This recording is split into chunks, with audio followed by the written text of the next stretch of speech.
بسم اللہ الرحمن الرحیم۔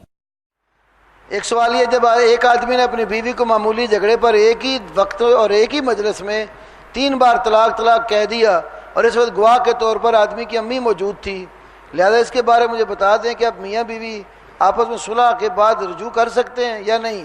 اگر کر سکتے ہیں تو اس کا کوئی فدیہ یا کفارہ ہے یا نہیں ہے؟ خاص بات یہ کہ لڑکے والے اہل حدیث ہیں اور لڑکی والے اہل سنت ہیں۔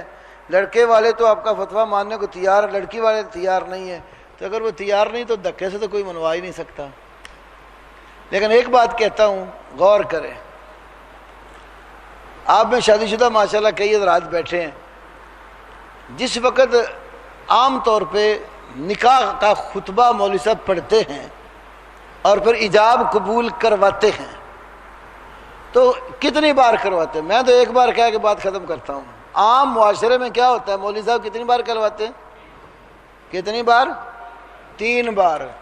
3 بار کہا کہ تجھے فلانی لڑکی فلانے کی بیٹی یہ مار اس مجلس میں قبول ہے، تو وہ اس سے 3 بار قبول کرواتے ہیں۔ 3 بار قبول کروا کے تو نکاح کتنے شمار کرتے ہو؟ ایک کیوں؟ کہا تو 3 بار ہے۔